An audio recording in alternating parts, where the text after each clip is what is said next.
Welcome to a special edition of the Air Force Gradcast. I'm Navir Walkowitz, class of 99. And I'm Vince Greco, and we have two very special guests joining us today. Absolutely. Both are Air Force Academy graduates, and both are being recognized for their exemplary service. That's right, Navir. The United States Air Force Academy established the Air Force Academy's Distinguished Service Award in February of 1999. Each year, the award will be presented by the superintendent to a military, civilian, or group whose contributions have had a distinct impact on the morale or well-being of the Academy. Any individual or group who has contributed significantly and directly to the morale or well-being of the Academy through their generous donation of time, resources, or influence is eligible, and we are fortunate to have two of those individuals with us today. Absolutely, and I've looked through our past awards winners, and there's no question we see many Air Force Academy graduates amongst that group. So. Absolutely. Well, let's meet our guest. Yes. Let's meet John Martinson. He graduated from the Academy in 1970. He served honorably, flying over 500 combat missions and receiving the Distinguished Flying Cross for his actions over North Vietnam in December of 1972.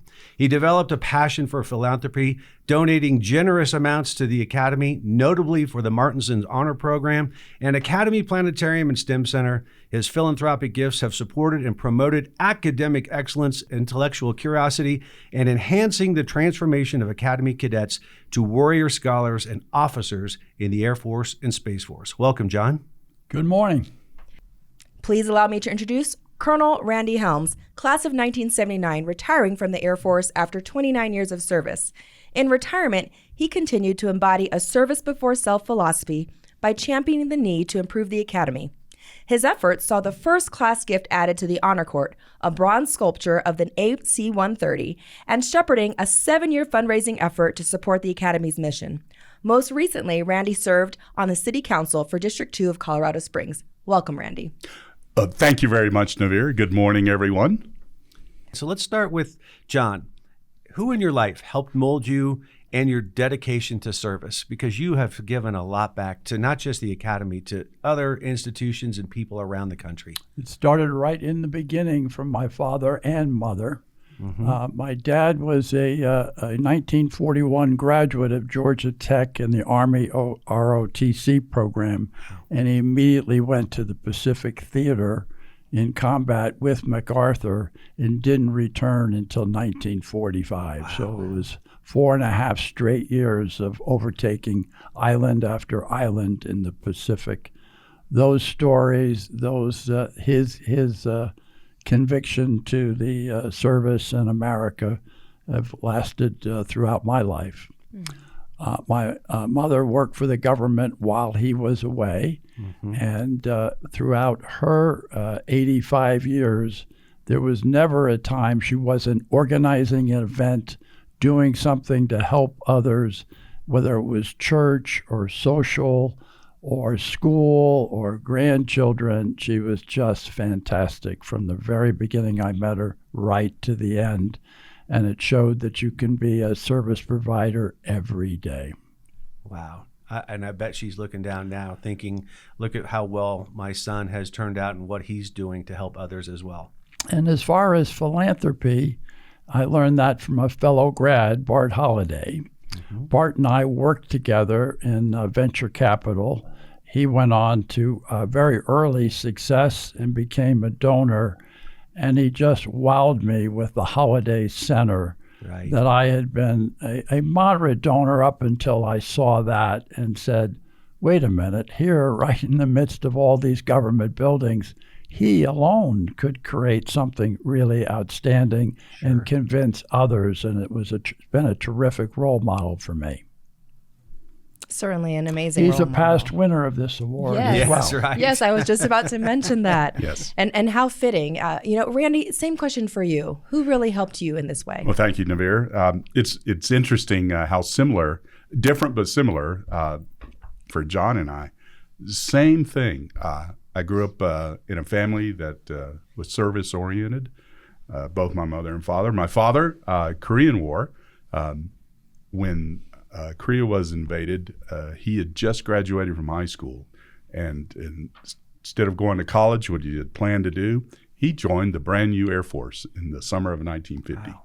And he became air police. and was immediately shipped off to Korea. And he served a year and a half in Korea in combat. Came back from the Korean War, finished his 4-year term, and after finishing his 4-year term in the Air Force, he became a police officer in my community. And then I was born, and after serving time as a police officer, him and his buddies got together and formed a small business. And through that small business, they developed relationships with the city. And at a point in time, he decided that there were business issues that he didn't like what was happening in the city, and he ran for office, and he was elected to not only city council, but then mayor of my hometown. So over those years, I saw his service to not only our nation, but to our community. And those are the things that influenced me. My mother was a small business owner, and so the dedication that I saw them give, the service that I saw them give, led me to want to do those kinds of things. Now, with that said, I had a distinct desire to fly, like most grads do. That distinct desire to fly led me to look at this thing called the Air Force Academy, and that's how I got started, both in service to our nation and later down the road in service to our community here in Colorado Springs. Well, that is amazing. And it's interesting how you followed a bit in your father's footsteps. Yes. Yes, he influenced me that way. So. Yes. Well, maybe we can dig a little bit more into what have you been most proud of in this journey that you've had within the service realm? So in the service realm, my 29 plus years on active duty, I would say leading our young men and women, not only in peacetime, but in combat. The stresses of that, you have to step back and see what your mission is, and then you have to apply to give those men and women the tools and leadership and necessary to conduct that mission. So those are the things I'm most proud of from a service from the Air Force perspective, is the time that not only did I lead our young men and women both on active duty Air Force, but the time that I was in AOC, and to try to be the proper role model so that we would graduate officers of character and go out and serve our nation. So those are the times from a service perspective. From after uniform, the things I'm most proud of is the time that I've had on the Colorado Springs City Council of helping our citizens here in Colorado Springs. So those are the things that I'm most proud of. Thank you for sharing that. I think it goes to without saying. We talked a little bit about you having your fingerprint on so many wonderful things that have happened at our academy and in our Association of Graduates. Well, I do. I'll share. So I was very fortunate. I started when the AOG Class Advisory Senate started back in 2007. I was selected to represent our class, and I've been on the Class Advisory Senate since 2007. And I was very honored and humbled to be able to lead the Class Advisory Senate for the last 4 years as the president of the CAS. And the things that we've been able to do to help not only our Association of Graduates and the foundation, but also our academy. And so I've been very proud of that. Excellent. I can vouch for taking care of the citizens of Colorado Springs. I needed a stop sign in my neighborhood within a week. You just went City to Councilman Randy. Helms, he had it done for me. Yep. John, I've spent a lot of time with you when you visit with cadets, and I know that there's a lot that you are proud of in your career and what you've done here at the Academy. But when I see the cadets gravitate towards you in your Martinson's Honors Program, asking questions, that makes me proud of the contributions that you've given back. What are some of the things you're most proud of in your philanthropic world and military world? Well, I've been mostly an academic donor, Sure. and one that's quite engaged. I've thrown myself into trying to understand higher ed, especially honors, especially also faculty development. Mm-hmm. So I've sponsored here at the Academy numerous projects in that field for the last 25, 30 years. And I've been enthused about how the faculty has embraced it, the number of cadets that have been impacted over that period of time. And we're now recruiting Ivy quality students to the Academy, uplifting the visibility of doing that and adding to the strong academic reputation of USAFA. Are you at all surprised, and partly through your leadership, how quickly this Martinson Honors Program has grown?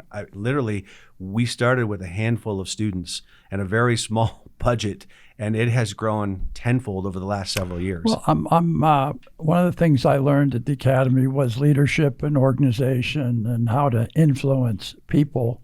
So I think I've been impactful in getting it understood why this benefits all, and that's been accepted. And it went from being operating in a small office in the basement to a featured program for the Academy. And if you haven't been here on campus to see this, I invite anybody to come out. It is short of remarkable. Well, thank you for that. When the two of you, John and Randy, learned that you had received this award, did it take time to sink in? Did you have to think about it? What does it mean receiving this? What does it mean to you? I'm very proud of the award. I received a similar award 25 years ago. I was chairman of the National Venture Capital Association, all the investors across the country. Mm-hmm. And it was during a period in 1999, which was the very best year in venture capital, right? The dot-com era, right, followed by the very worst year in venture capital. And so to get the award for pulling us through that period, and a lot of changes in regulation, a lot of changes in our thinking and positioning, and most of those programs instituted at that time sustained. And so I'm very proud that I tried to in my service and putting the effort in, that it's something that's not going to be just helpful for the next year or so, but 25 years later, it's still in place. So at the Academy, that means what we're doing is recognized by a broad base, by the leadership. It makes it more likely that those programs will be sustaining and helpful and core into the future. And that's what I'm trying to do. Fantastic. Same question. How about for you? Well, first I would say that when I received the call from the superintendent, I was very honored, but I was very humbled.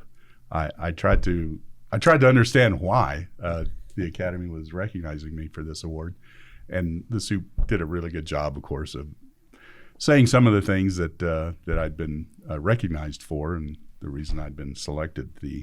The award, the Distinguished Service Award, is something that you don't know that it's coming, and then you do get nominated, so you understand you've been nominated for it. And when I was selected, I tried to think back on some of the things and the reasons, and some of the things that came to mind is that it's recognition, not only you as an individual, but it gives us an opportunity to speak about our academy and how not only do we support it, but we support it with the help of our classmates when we raise funds. I was very honored to help work on the planetarium and STEM project to make that happen. My class was very involved, and I worked with our class on the Holiday Athletic Center, the CCLD, the Polaris Hall, and more recently, as Naveer mentioned, our dedication to our classmate, Major P.J. Weaver and his crew, who made the ultimate sacrifice in combat during Desert Storm to save Marines in their AC-130 gunship, and paid the ultimate sacrifice for that. So we made that dedication, and now we'll do the ribbon cutting for the Paul Madera Cyber Innovation Center that our class, and then I was the co-chair of, to help raise funds for that. A couple of things, too, that people may not know is back in January of 22, on the Colorado Springs City Council, there was potential bond funding issues for the Polaris Hotel and the visitor center. Because of COVID and the bond markets and those kinds of things, there was a pot of money called the City of Champions that the state and the city were going to provide funds for that were in jeopardy. And I helped lead the cause on the city council to convince the fellow council members to vote yes to extend that date. That worked, and it went forward, and there were no issues. So those are the types of things that it's not just us as individuals. It's who we influence and who we help make those kinds of contributions and work that makes this happen. So it's a lifetime of service also. I believe that not only do we serve in uniform and outside of uniform, it's important to continue to serve our community, serve our nation through philanthropy, through giving, through donation of both time and resources. I think it's safe to say neither of you did what you do for an award, but you talked about the influence and impact. Maybe if you could share, I think as we age, as we get older, we know these are the ways that we can give back. What advice might you give to some of our younger, men and women that are either still serving or out of uniform now, the importance of service or how they might get into it? For me, that's real easy. I really go out and I search and talk to not only my classmates but other graduates about joining the Sabre Society. That's a great way to start giving back to our academy from a resource perspective. But not only that, there are so many committees, groups, clubs here at the academy that you can give your time to, whether it's the squadron professional ethics advisor, whether it's if you are have a specialty on the faculty, if you can give your time to the faculty, if you can give your time to the Association of Graduates of giving tours. Right. There are so many opportunities that you can give back, both financially through resource giving or through your time. I'm glad you said that, because in my world as a development officer and going out and talking to grads and parents and corporations, giving philanthropy, whether it's your time and effort or financially, comes from the same pie, in my opinion. You can go back to your squadron and talk to cadets. You can go sit in Mitchell Hall and have lunch with them. John, I watch you every time you come out here, whether we're in a classroom, whether we're in the honors lounge, but these cadets gravitate towards you with questions that are just, they could talk to you all day. What do you tell these cadets about their time here, whether they're going to be a career officer or whether they're going to be a mega venture capitalist? Well, I talk to them about they're going to have 3 or 4 careers in their life, and they enjoy each one and prepare for the next one. But in the midst of that, always be recognizing how blessed we are, right, and find ways to give back, especially with your expertise, time, and organizational skills. Can really be impactful on organizations that around your family, your children, the service, our country. Well, time is running down. We are thrilled again that you both made the time and the effort to be here, and we thoroughly congratulate you on winning this award and the service that you've both given back to the Academy. Any last words, John? I've learned over the years with giving, it works best. I started out as an individual donor, right, and I really enjoy now group projects. Particularly proud of the class of 1970, who four of my classmates are past winners of this award, and they inspired me to donate to the projects, many projects that 70 has gone forward. So I encourage you to find others and team, and it becomes a social experience, a friendly experience, and you really make an impact when you do that and pull others with you. Well said. And no pressure, Navir and Randy, but I do need to point out that the class of 70 is the all-time leading giving class in Academy history. We know. I don't know it's how a wonderful thing. So that, to me, that's all that is an incentive for me to go out there and make the class of 79. Yeah, that's right. Catch up, which I think we're doing a pretty good job. You are doing an excellent job. I think we're at the top end ourselves. Yes. And Randy, can you offer us your closing thoughts as well? Yes. A couple of things. I do have, I think it's important that to share with our Long Blue Line brothers and sisters that it's really important to give back. And we've talked about that, giving back our time, our resources, and share that with the younger classes. We want to convince cadets to start serving at a young age, not waiting till they've done 20 years in either in the military or some other company. So it's important to start early and help them understand how important it is to give back. I do have one final story that may cost me the award. Oh, dear. Oh, yeah. So one of the last things I was able to do as president of the Colorado Springs City Council, I'd worked over a year on naming the bridge that crosses I-25 at the south gate of the Academy. Academy Boulevard crosses I-25 and runs into the south gate of the Academy. That bridge, I've worked on over a year to name that bridge, and State Senate approved it and with their resolution. That bridge is now named after a Navy pilot. World War II, enlisted Navy pilot, Petty Officer First Class Daniel Griffin was the first casualty in World War II at Pearl Harbor. Wow. That's been documented by the United States Navy. Wow. And he grew up in Colorado Springs, graduated from high school in Colorado Springs, joined the Navy, became an enlisted pilot. Think about this. Going into the south gate of the Academy, the bridge is named after a Navy pilot. So I don't know if the Academy's going to take the award away from me or not. I wanted to share that story. Thank you. And what championing that effort. I think that's fantastic. Thank you for that. No doubt. Gentlemen, it's been a pleasure. It has been. Yes. Thank you for your time this morning. Go Falcons. Go Falcons. Beat Army, sink Navy. Well, that's going to do it for this special edition of Gradcast. Thank you for joining. I'm Navira Walkowitz. And I'm Vince Greco. Until next time, We'll see you on Gradcast. You've been listening to a special presentation of the Air Force Gradcast with Navira Walkowitz and Vince Greco, presented by the U.S. Air Force Academy Association and Foundation in partnership with the Colorado Springs Airport. Listen to this and all editions of Air Force Gradcast at usafa.org/Air Force Gradcast. That's usafa.org/Air Force Gradcast.